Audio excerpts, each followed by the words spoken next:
I want to talk about another popular drug. The drug with the most sales in 2013 was an antipsychotic. One of them, I think it was Abilify, $6.4 billion on its own. Two of the top five were in that same drug class.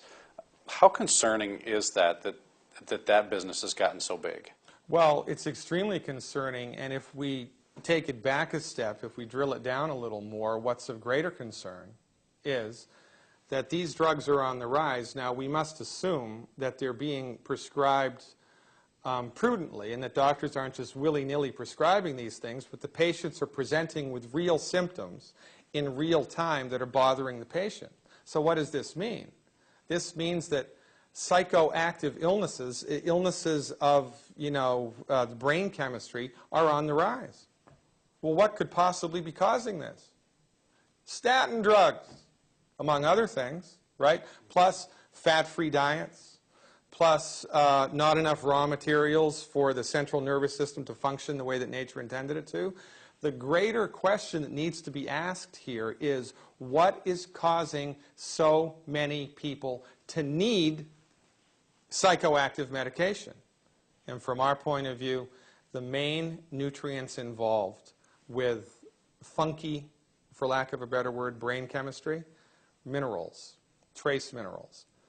There are 90 essential nutrients that the human body needs to function optimally, 90. 60 minerals, 16 vitamins, 12 amino acids, and 2 essential fatty acids. The lion's share are minerals. And, things like calcium, selenium, zinc, sulfur, right? And then strange, peculiar trace minerals like europium and vanadium and chromium and molybdenum that most people have never heard of. The body needs minerals in order to have healthy, optimized brain function, right? I mean, it needs minerals for everything. Linus Pauling, 2-time Nobel Prize winner, Linus Pauling. One of his most famous quotes was, "You can trace every chronic disease back to a mineral deficiency." A mineral deficiency. So the funny thing about minerals is, and this is one of my specialties, this is one of the areas of medical nutrition that I know a lot about and have tons of clinical experience with. Minerals are only found in the soil. Animals cannot make minerals. Plants cannot make minerals, right? If plants could make minerals, we could bioengineer lettuce to make gold, right? We'd all be rich. But a cow's body can't make calcium. Well, where does a cow get calcium from? Well, a cow gets calcium from eating grass that was grown in soil in which there was calcium. Now, if there's no calcium in the soil, or 10% of what should be there, there's going to be no calcium in the cow's body, or only 10%, and so forth and so on. It all goes back to the soil. Because the soil is minerally deficient, our bodies are minerally deficient. And this is getting bigger and bigger and bigger and bigger and bigger and bigger and bigger because of two things. Number one, modern agricultural methods have removed the bacteria that are in the soil. The bacteria that are in the soil digest the minerals that are in the soil, and then the plants suck up the digested minerals, and then we eat the plant, right? So because of modern agricultural methods with pesticide use, extreme pesticide use, the soils, the bacteria that live in the soils are being killed, so even if the minerals are in the soil, which they're not, the bacteria aren't present to digest them, and the plant is going to be minerally deficient. If the plant is minerally deficient, guess what? The farmer eats, and the plant is weak. So the farmer needs to use more pesticides to put on the plant to keep the bugs from eating it because they don't want to lose the crop. So it's a vicious circle. It leads to more and more and more and more and more and more pesticide use and weaker and weaker and weaker and weaker food. Now, also, when you harvest nutritionally deficient plants, they taste like crap. So what does the food industry have to do to get you to eat them? Put sugar in with the food. This is one of the reasons why sugar consumption has gone up, I don't know, like 800%. It's crazy how much sugar we eat here. And it's not because of the sugar industry is out to destroy humanity. It's because the food tastes like crap. Why does the food taste like crap? Because it's grown in minerally deficient soil, period. So everybody's bodies are becoming more and more and more and more minerally deficient as we go further and further in time. Now, when you combine bad farming processes, which are snowballing into extreme mineral deficiencies, with one other thing, people's bodies get mineral deficiencies accelerate to a tremendous degree. Whole grains. Wheat, barley, rye, and oats contain gluten. Gluten is a protein. A protein is a long chain of amino acids. It's like a string of pearls.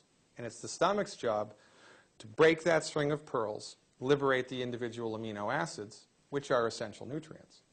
But the chemical bonds which hold the amino acids of gluten together are really, really difficult for most people's stomach acid to break. So if you eat a whole wheat sandwich, you chew it up, you swallow it, it goes down into your stomach, and the acid in your stomach tries to break the string of pearls of the protein in the gluten, but it can't do it. So now, instead of individual amino acids tumbling through the small intestine, which is the next stage of digestion, you get these big, complicated architectural strings of proteins, undigested protein. Now, your small intestine's job is to absorb the nutrients that your stomach has just turned into liquid into the bloodstream. And your small intestine does that through tiny tissue called villi. They're like octopus arms. And the job of the villi is to grab onto a nutrient and bring it into the bloodstream, right? Well, when the villi attempts to grab onto an individual amino acid, no problemo. But when the villi attempts to grab onto a long, complicated chain of unbroken amino acids, they become destroyed or they become inflamed. Now, it's the villi's job to absorb nutrients, which leads to one of life's greatest ironies. The more whole grains you eat, the harder it is for your body to absorb the nutrients that your stomach just digested. So not only are the foods minerally deficient because the soils are minerally deficient, but your body's ability to absorb what little nutrition there is in the food is extremely compromised because you listened to General Mills, Procter & Gamble, Monsanto, and the people that make the food. It's a bad idea to let the people who make the food give you advice about what food to eat.